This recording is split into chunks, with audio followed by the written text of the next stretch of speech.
She was a fearless pioneer, a global celebrity, and a living symbol of female empowerment. Her final flight was to be her greatest triumph, but it ended in one of history's most enduring mysteries. We're not talking about a simple plane crash. We're talking about an entire disappearance that has baffled the world for a century. In the 1930s, the name Amelia Earhart meant courage. It meant adventure. It meant breaking limits. She was an American hero. She was a legend in her own time. Amelia was born in Kansas in 1897. She became a nurse's aide during World War I, then she saw a flight demonstration. It changed her life forever. She became a pilot. She broke speed records. She broke altitude records. In 1932, she flew across the Atlantic Ocean alone. She was the first woman to do it. The world cheered.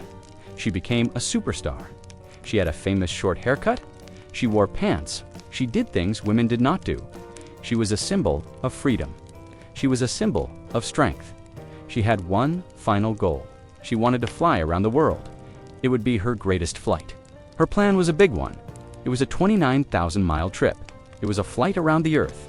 Her plane was a Lockheed Electra. It was a powerful plane. It was a new plane. Amelia had a navigator with her. His name was Fred Noonan. He was a skilled man. He knew his job. Their first attempt did not work. They had a crash during takeoff in Hawaii. The plane was damaged. They had to fix it. They had to start over. Their second flight began in California. They flew from west to east. They went across the United States. They crossed the Atlantic Ocean.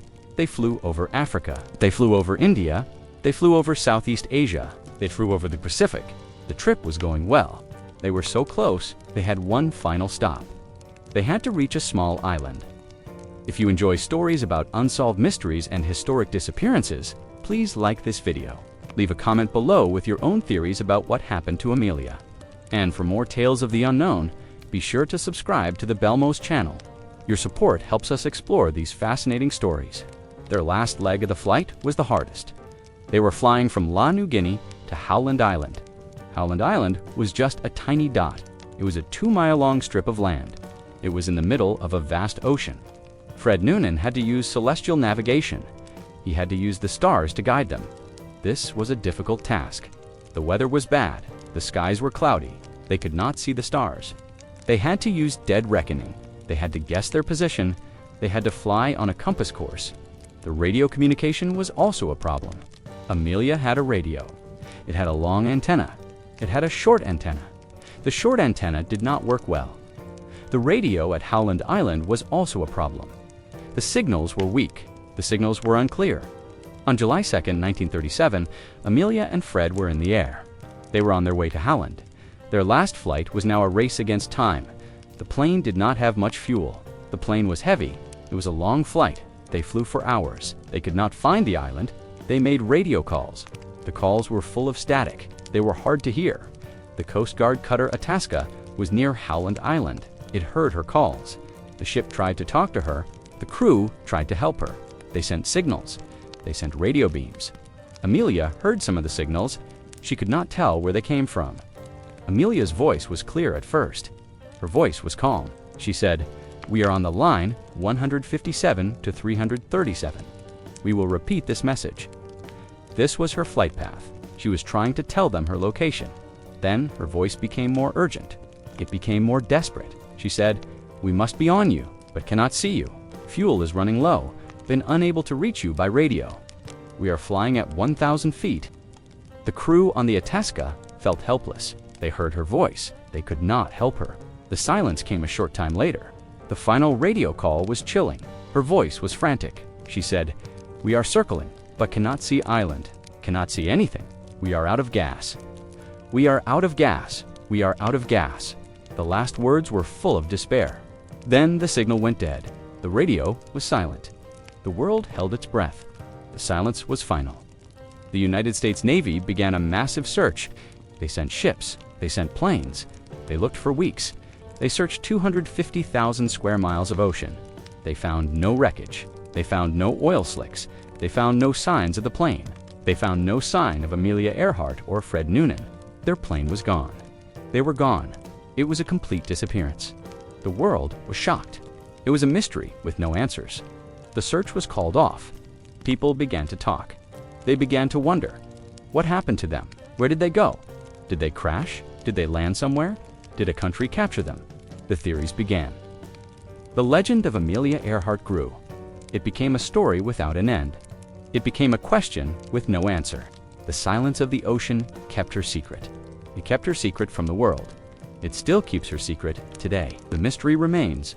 The final flight of Amelia Earhart is still unsolved. It is still a question. It is still a ghost in the ocean. The silence of the radio was the beginning of the mystery. It was also the end of a long journey. The most likely answer is also the simplest: a fatal error in navigation. This theory is not a thrilling one. It does not have spies or secret missions. It has a tiny island and a massive ocean. And it has two people who were flying on a dream. They were flying on hope. But they made a small mistake, a human mistake. The last leg of the flight was a test of skill. It was a test of luck. The plane flew from New Guinea. Its destination was Howland Island. Howland Island was a tiny target. It was 2,556 miles away. The island was just a flat strip of land. It was 2 miles long. It was less than 1 mile wide. Finding this tiny strip of land was like finding a needle in a haystack. But the haystack was an entire ocean. It was a Pacific Ocean. It was a body of water that covered a third of the earth. The job of finding that needle fell to Fred Noonan. He was the navigator. His job was to guide them. He used celestial navigation.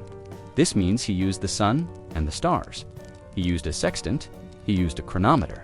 He took readings. He did math. The math was complex. It gave him a line of position. This was a line on a map. They were somewhere on that line. But a line is not a point. A line can go on for miles. Fred did not know where on that line they were. This was the first problem. The weather made things worse. Clouds covered the sky. The clouds were thick. Fred could not see the sun. He could not see the stars. He could not do his job. The clouds were a real danger. They took away his tools. He had to use dead reckoning. This means he had to guess. He had to use a compass. He had to use his speed. He had to guess the wind.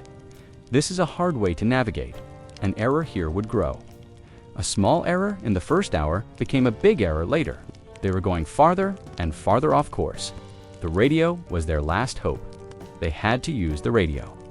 The Coast Guard, cutter Itasca, was near Howland Island. The ship was a beacon. It was their radio lighthouse. The ship sent a signal. They sent a voice message. Amelia's plane had a radio direction finder. She could use it to find the ship. She could follow the signal to the island. But the radio had problems. The plane's antennas were not good. The long antenna was broken. The short one was not strong. The ship's signal was weak. The signals did not match up. The signals were confusing. The Itasca's crew could not hear Amelia well. Amelia could not hear the Itasca well. They were trying to talk. They were not succeeding. The hours went by. The plane was running low on fuel. It had flown for a long time. They were over the ocean. They expected to see the island. They expected to see the ship, but they saw nothing. They saw only water. The water was blue. It was endless.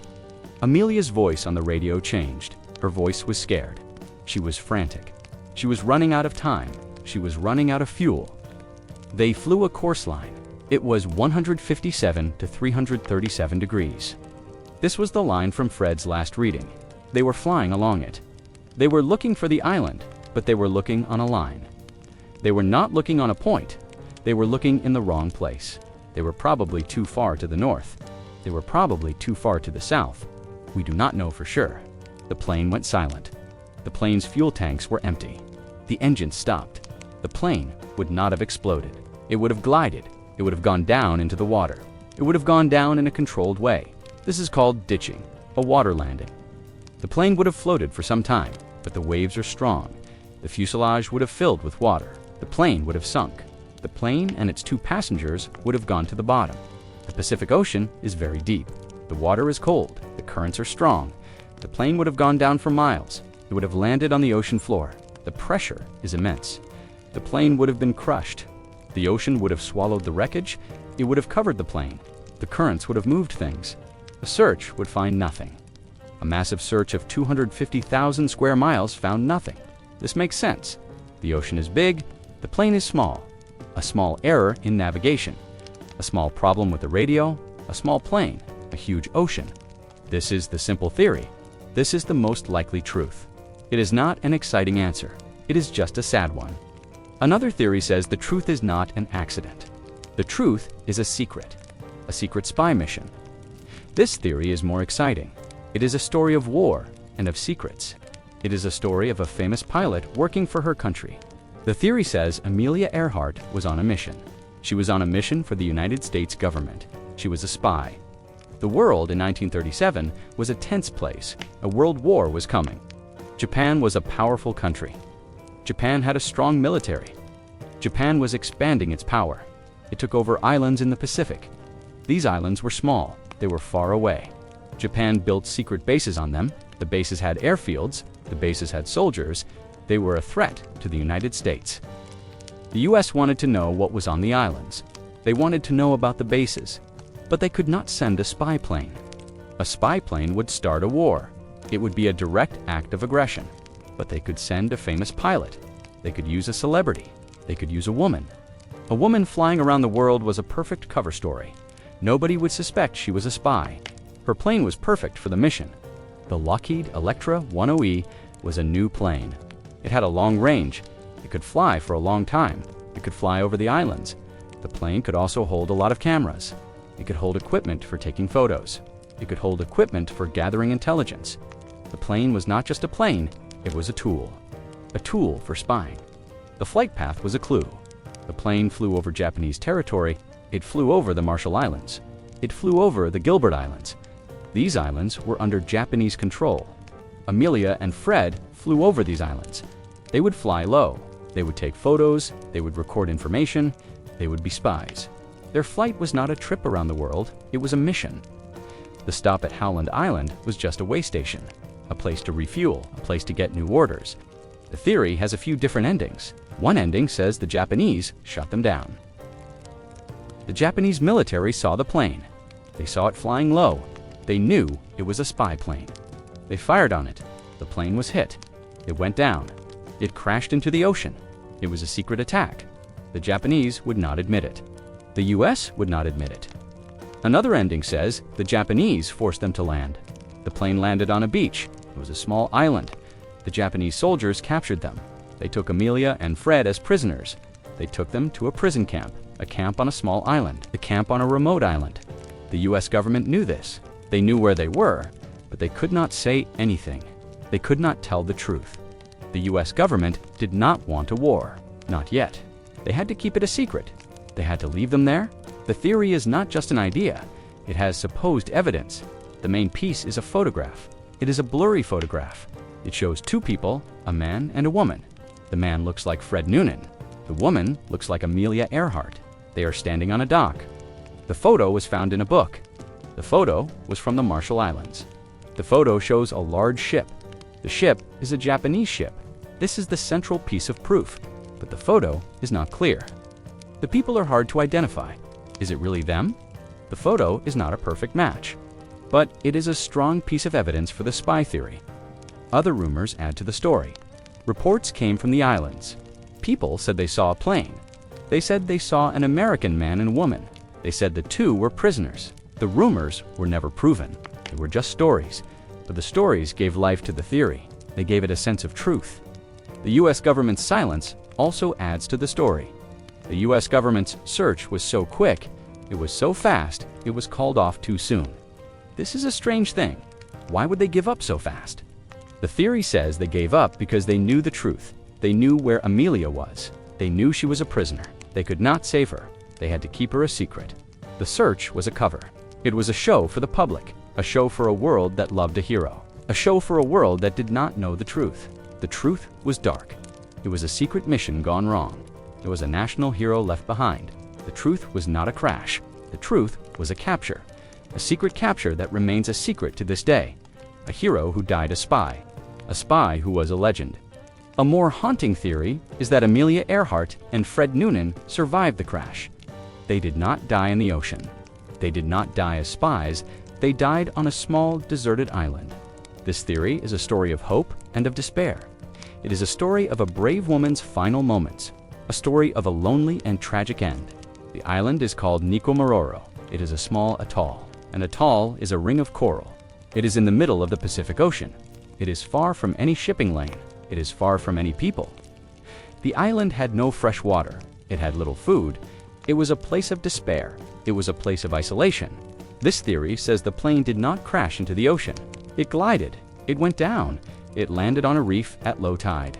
The plane was damaged, but it was in one piece. Amelia and Fred were alive. They got out of the plane. They walked onto the island. They were stranded. They were alone. The theory is supported by a series of artifacts. These artifacts were found on the island over many years. One artifact was a bone, a human bone.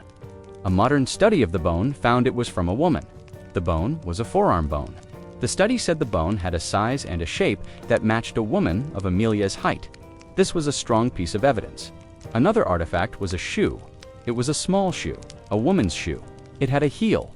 It was from the 1930s. It matched the style of shoe Amelia wore. These two items were found on the island.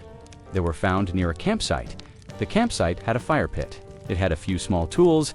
It had a piece of a tool. The tool was a knife. A knife from a pilot's kit. All these artifacts tell a story of survival, a story of two people, a woman and a man. They lived on the island for some time. The survival would have been difficult. The island had no fresh water. They would have had to collect rainwater. They would have had to find coconuts. They would have had to find crabs. They would have had to find small birds. They would have had to do this every day. The sun would have been hot. The nights would have been cold. The insects would have been a problem. Their bodies would have been weak. Their minds would have been scared. They would have been full of hope, but the hope would have faded. They would have looked at the empty horizon. They would have looked for a ship. They would have looked for a plane. They would have seen nothing. The world was too big.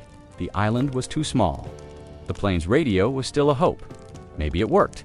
Maybe they could still get help. The plane was on the reef. It was in the water. The tides would have been a problem. At high tide, the plane would have been in the water. It would have been hard to get to. It would have been hard to use the radio. They would have had to use it at low tide. They might have sent a few signals. They might have made a few calls, but their radio was not strong. The signals were weak. The world was not listening, or the world was listening, but it did not hear them. The Coast Guard, Katarataska, was still in the area. It heard a few signals. They heard calls from a woman. The calls were weak. The calls were hard to understand. The calls stopped. The signals stopped. The two were alone. Their last days would have been hard. They would have been weak from starvation. They would have been sick from bad water. They would have been sick from the sun, the lonely end to a heroic life. The hero who flew across the world was now on an island. A hero who was a symbol of strength was now weak. She was a woman who was a legend. She was a woman who died of exposure. She was a person who was found, but she was found too late. The tragic end to a long journey. The end was not a crash. It was a slow, sad, and quiet death. It was a death of despair. The story of her life ended on that island. The island holds her secret. The island holds her ghost. The island holds her bones. The island holds the truth. The truth is sad. The truth is simple. The truth is a tragic end. The bones tell the story. The artifacts tell the story. The island holds the final answer. An answer that is not thrilling, but an answer that is haunting. An answer that is a living part of the mystery. An answer that is always there. The theory is not just an idea. It is a sad, tragic truth. It is the end of a hero who died alone. The disappearance of Amelia Earhart remains an enduring and haunting mystery. It is a puzzle with no solution. It is a story with no end. The lack of a final answer has left people in a state of great fascination. The case has inspired books. It has inspired movies. It has inspired documentaries. Earhart, once a symbol of adventure, is now a ghost of the past. She is a haunting reminder that some mysteries can never be solved. The questions never go away. People still search for answers. They search for the plane. They search for the truth. Teams use modern technology. They use high-tech sonar to scan the ocean floor. The sonar sends sound waves. It creates a map of the ocean floor. The maps are detailed. They look for shapes that look like a plane. A team might find a small object. It might look like a piece of a plane. They send a robot down. The robot has a camera. It takes photos. It takes video. But the object is never the plane. It is always a rock. It is always something else. The ocean is vast. The ocean is deep. It holds its secrets tight. Other search teams look for more clues on land. They go back to They search the island again. They use modern tools. They use metal detectors. They dig in the ground. They look for more bones. They look for more artifacts. A team might find a small piece of metal. It might be from the plane. A team might find a glass bottle. It might be from the 1930s. The clues are small. They are old. They give hope, but they do not give a final answer. The mystery is still there. The search continues. It continues to this day. It is an ongoing project. It is a new chapter in the story, a chapter that has no end. The case lives on in the public's mind. Why do we care so much? We care because she was a hero. She was a brave woman. She was a legend. She was a person who flew into the sky. She flew into the unknown. We love stories of heroes, but her story has no ending. Her story is a question. We do not like questions. We want an answer. We want to know what happened. We want a hero's death to be heroic, not a simple accident, not a sad end, not a mystery. But her end is a mystery. It is a mystery that has made her even more famous. The mystery has made her a legend. The different theories are a way for us to cope. The crash theory is simple. It is sad. It is a truth that is easy to accept. The spy theory is exciting. It is full of intrigue. It is a way for us to think she was a hero in a secret war. The desert island theory is tragic. It is a story of survival. It is a story of hope and of despair. We want to believe one of these. We want an answer. But there is no one answer. All the theories have holes. All the theories have problems. None of them are perfect. None of them are proven. Amelia Earhart is more than a woman. She is a symbol. She is a ghost in the past, a ghost in the present. Her final flight is a reminder. It is a reminder that some things are too big for us. They are too big to understand. The ocean is vast. The sky is vast. The secrets of the world are vast. We cannot know everything. The mystery of her disappearance is a part of her. It is her final act, her last journey, a journey that still goes on. It still goes on for us. It still goes on for the people who search. It still goes on for the people who wonder. It is a part of her legacy, a legacy of questions. If you found this story compelling, please like this video. It helps us know you want to see more content like this. Leave a comment below with your own thoughts on what happened to Amelia. And for more terrifying mysteries and chilling tales, be sure to subscribe to the Belmoze channel. Your support means the world to us. The plane went silent, the radio went dead, the silence remains. It is a century of silence. It is a century of questions. The world continues to talk about it. It will continue to talk about it. The ghost of the hero will always be with us. The mystery will always be with us. It is a part of our history. It is a part of our human story, a story of a hero who vanished, a ghost in the sky, a ghost in the ocean, a ghost in our minds. The mystery is the final chapter, and it will never end.